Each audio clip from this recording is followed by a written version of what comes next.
Today we'll be paid a visit by Ram Man.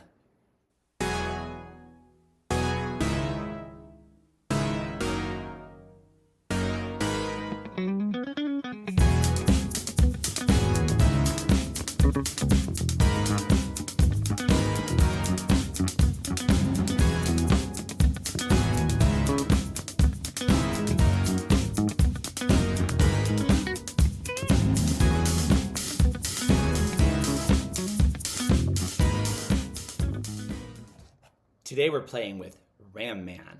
Now, Ram Man is a character that goes all the way back, almost to the very beginning. He was part of Wave 2.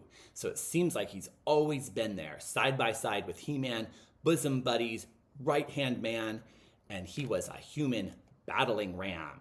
His fun gimmick was that you could press his head down and spring load him, and then you could release him, and he would spring into action and ram things with his metal head.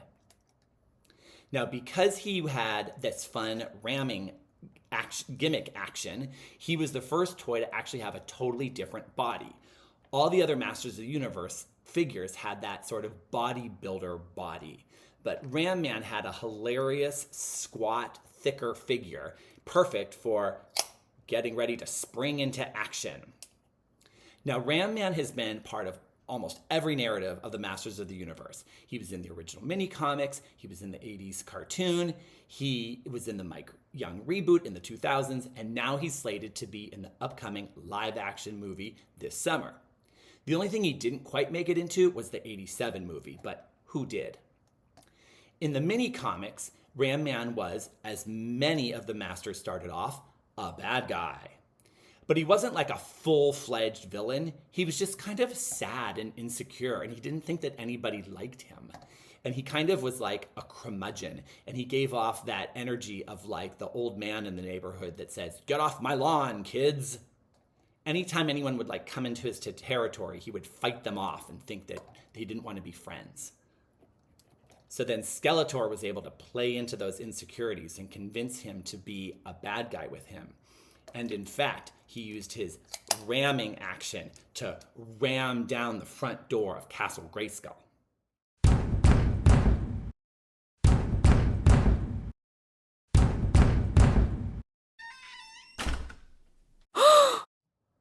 So then, of course, the Sorceress and He-Man had to spring into action.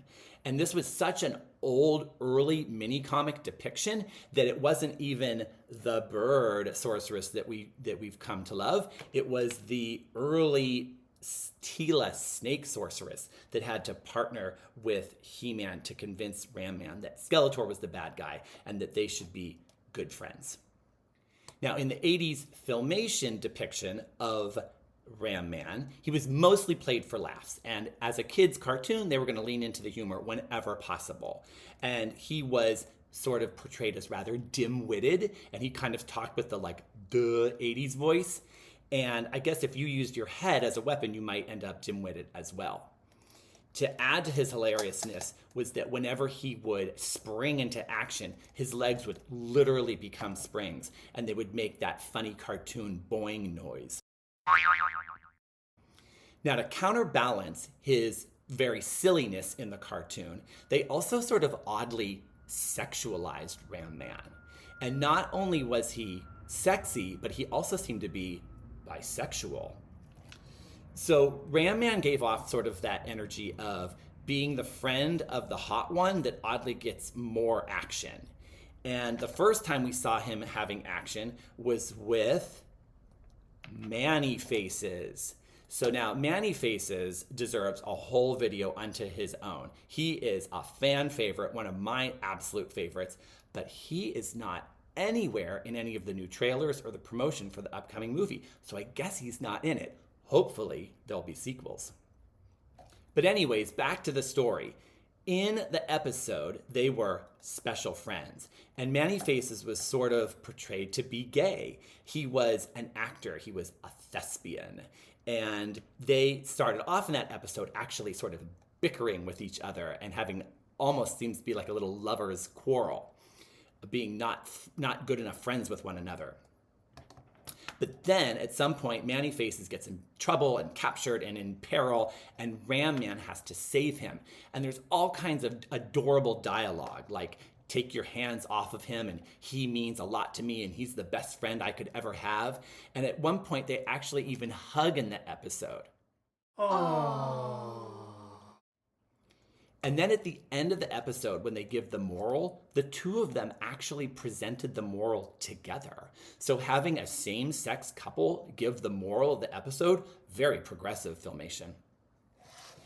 But one step forward is two steps backwards, and to dial it back sometimes, they had to counterbalance any sort of overt homosexuality with some masculine heterosexuality. Homophobia was still very abundant and hilarious in the 80s. So then there was another episode where he seemed to be getting together with Teela, and not Sorceress Teela either, but Teela proper.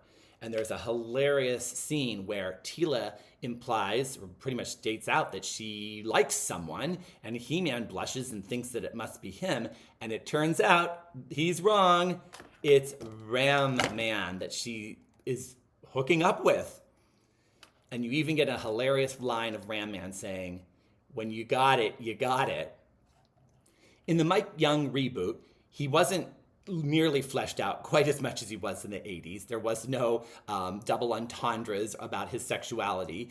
He was still sort of portrayed as dim-witted, but not quite as comical, and still a right-hand man to He-Man.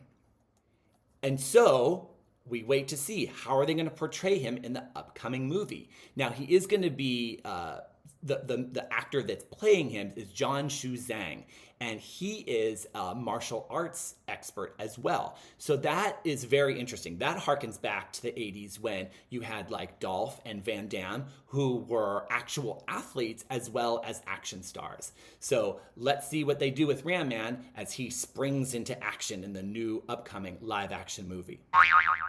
So thanks for watching, and I hope you enjoyed playing with Ram Man.